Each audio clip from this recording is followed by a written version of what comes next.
গীতসংহিতা ৭৮ অধ্যায়।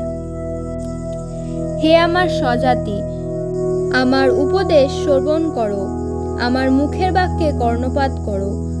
আমি দৃষ্টান্ত কথায় আপন মুখ খুলিব, আমি পুরাকালের গূঢ় বাক্য সকল ব্যক্ত করিব। সেই সকল আমরা শুনিয়াছি, জ্ঞাত হইয়াছি, আমাদের পিতৃপুরুষেরা আমাদিওকে বলিয়াছে। আমরা সে সকল তাহাদের সন্তানগণের কাছে গুপ্ত রাখিব না।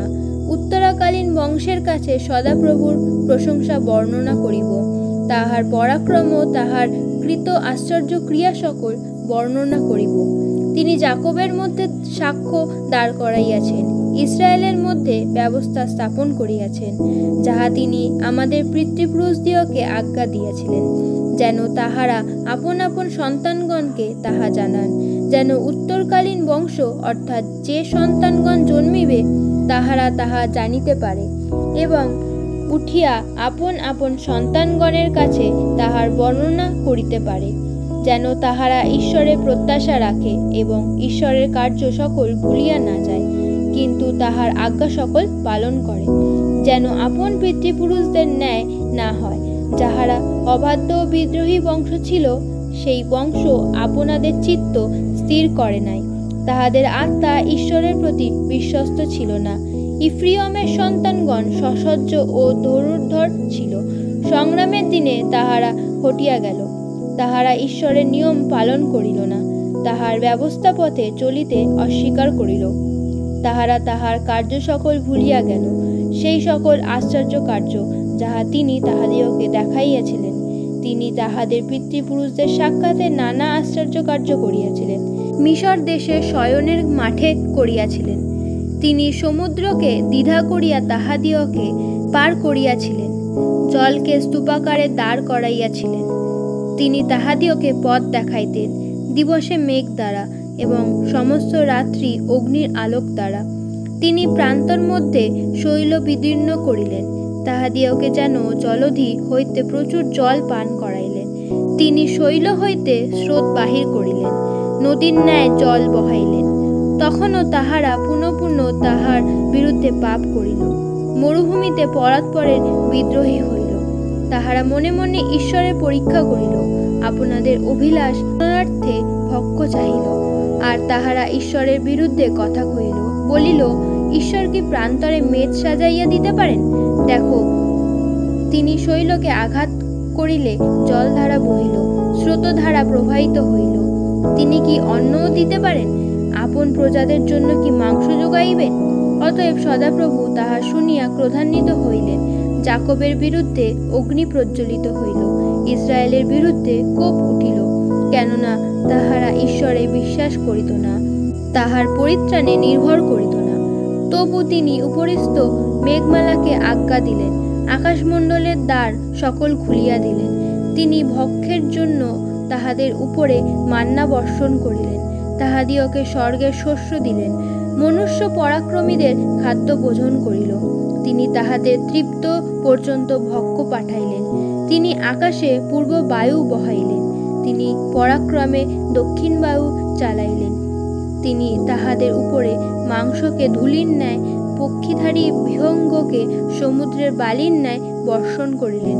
তিনি তাহাদের শিবিরের মধ্যে তাহাদের আবাসসমূহের চারিপার্শ্বে পড়িতে দিলেন। তখন তাহারা ভোজন করিয়া পরিতৃপ্ত হইল। তিনি তাহাদের অভীষ্ট বস্তু তাহাদিওকে দিলেন, তাহারা আপনাদের অভীষ্ট দ্রব্য ছাড়ে নাই, তাহাদের খাদ্য তাহাদের মুখেই ছিল। তখন তাহাদের বিরুদ্ধে ঈশ্বরের কোপ উঠিল, তাহা তাহাদের হিতপুষ্টগণকে সংহার করিল, ইসরায়েলের যুবকগণকে পাড়িয়া ফেলিল। এই সমস্ত হইলেও তাহারা পুনর্বার পাপ করিল ও তাহার আশ্চর্য ক্রিয়াতে বিশ্বাস করিল না। অতএব তিনি তাহাদের আয়ু অসারতায়, তাহাদের বৎসর সকল বিহ্বলতায় শেষ করিলেন। তিনি লোকদিওকে বধ করিলে তাহারা তাহার অনুসন্ধান করিল, ফিরিয়া সযত্নে ঈশ্বরের অন্বেষণ করিল। তাহাদের স্মরণ হইল, ঈশ্বর তাহাদের শৈল, পরাৎপর ঈশ্বর তাহাদের মুক্তিদাতা। কিন্তু তাহারা মুখে তাহার চাটুবাদ করিল, জিহ্বাতে তাহার নিকটে মিথ্যা কহিল, কারণ তাহাদের হৃদয় তাহার প্রতি স্থির ছিল না। তাহারা তাহার নিয়মেও বিশ্বস্ত ছিল না। কিন্তু তিনি স্নেহময়, তাই অপরাধ ক্ষমা করিলেন, ধ্বংস করিলেন না। অনেকবার আপন ক্রোধ সম্বরণ করিলেন, আপনার সমস্ত কোপ উদ্দীপিত করিলেন না। তিনি স্মরণ করিলেন যে তাহারা মাংস মাত্র, বায়ুস্বরূপ, যাহা বহিয়া গেলে আর ফিরিয়া আসে না। তাহারা প্রান্তরে কতবার তাহার বিরুদ্ধে দ্রোহ করিল, মরুভূমিতে কতবার তাহাকে মনোপীড়া দিল। তাহারা ফিরিয়া ঈশ্বরের পরীক্ষা করিল, ইসরায়েলের পবিত্রতমকে অসন্তুষ্ট করিল। তাহারা তাহার হস্ত স্মরণ করিল না, সেই দিনকে স্মরণ করিল না যে দিনে তিনি তাহাদিওকে বিপক্ষের হস্ত হইতে মুক্ত করিলেন। তিনি মিশরে আপন চিহ্ন সকল, শয়নের মাঠে আপন অদ্ভুত লক্ষণ সকল স্থাপন করিলেন। তিনি রক্তে পরিণত করিলেন তাহাদের নদী সকল, তাহাদের প্রবাহ সকল, তাই তাহারা জল পান করিতে পারিল না। তিনি তাহাদের মধ্যে গ্রাসকারী দংশক ও বিনাশকারী ভেগ প্রেরণ করিলেন। তিনি গুটি পোকাকে তাহাদের ভূমির দ্রব্য, পঙ্গপালকে তাহাদের শ্রমফল দিলেন। তিনি শিলা দ্বারা তাহাদের দ্রাক্ষালতা, করকাপাতে তাহাদের ডুমুর গাছ মারিয়া ফেলিলেন। তিনি তাহাদের পশুগণকে শিলাতে, পাল সকলকে বজ্রঘাতে সমর্পণ করিলেন। তিনি তাহাদের বিরুদ্ধে পাঠাইলেন আপন প্রচণ্ড ক্রোধ, কোপ ও রোষ ও সংকট, অমঙ্গলের এই দ্রুত দল। তিনি নিজ ক্রোধের জন্য পথ করিলেন, মৃত্যু হইতে তাহাদের প্রাণ রক্ষা করেন নাই, কিন্তু তাহাদের জীবন মহামারীর হস্তে দিলেন। তিনি আঘাত করিলেন মিশরের সমস্ত প্রথম জাতকে, হামের তাম্বুসমূহে তাহাদের শক্তির প্রথম ফলকে। তিনি আপন প্রজাদিওকে মেষপথ চালাইলেন, পালের মতো প্রান্তর দিয়া লইয়া আসিলেন। তিনি তাহাদিওকে নিরাপদে লইয়া আসিলেন, তাহারা উদ্বিগ্ন হইল না। কিন্তু সমুদ্র তাহাদের শত্রুগণকে আচ্ছাদন করিল, আর তিনি তাহাদিওকে আনিলেন আপন পবিত্র সীমায়, আপন দক্ষিণ হস্ত দ্বারা লব্ধ এই পর্বতে।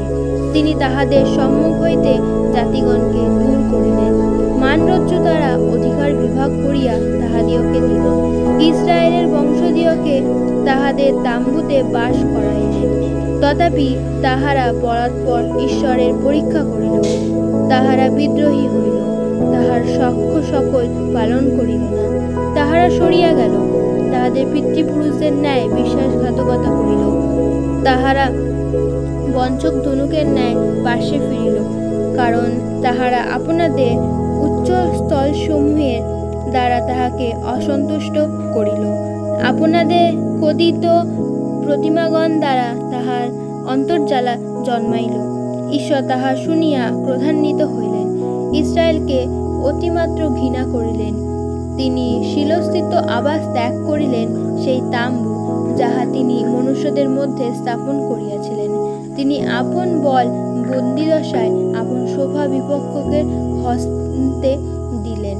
তিনি আপন প্রজাদিওকে খড়গে হস্তগত করিলেন, আপন অধিকারের প্রতি ক্রুদ্ধ হইলেন। অগ্নি তাহাদের যুবকগণকে গ্রাস করিল, তাহাদের কন্যাগণের পরিণয় সঙ্গীত হইল না। তাহাদের যাজকগণ খড়গে পতিত হইল, তাহাদের বিধবারা রোদন করিল না। তখন প্রভু জাগিলেন সুপ্তোত্থিতের ন্যায়, দ্রাক্ষারসে হর্ষনাদকারী বীরের ন্যায়। তিনি আপন বিপক্ষ লোকদিওকে মারিয়া ফিরাইয়া দিলেন, তাহাদিওকে চিরকালীন তিরস্কারের পাত্র করিলেন। আর তিনি যোসেফের তাম্বু অগ্রাহ্য করিলেন, ইফ্রিয়মের বংশকে মনোনীত করিলেন না, কিন্তু মনোনীত করিলেন জিহুদার বংশকে আর আপনার প্রিয় সিয়ন পর্বতকে। তিনি আপন ধর্মদাম নির্মাণ করিলেন উচ্চ শিখরের ন্যায়, পৃথিবীর ন্যায়, যাহা তিনি চিরস্তরে স্থাপন করিয়াছেন। তিনি আপন দাস দাউদকে মনোনীত করিলেন, তাহাকে মেষের খোয়ার হইতে গ্রহণ করিলেন। তিনি স্তন্যদাত্রী মেষীদের পশ্চাৎ হইতে তাহাকে আনিলেন। আপন প্রজা যাকবকে ও আপন অধিকার ইসরায়েলকে চড়াইতে দিলেন, আর উনি হৃদয়ের সিদ্ধতা অনুসারে তাহাদিওকে চড়াইলেন, আপন হস্তের দক্ষতায় তাহাদিওকে চালাইলেন। আমেন।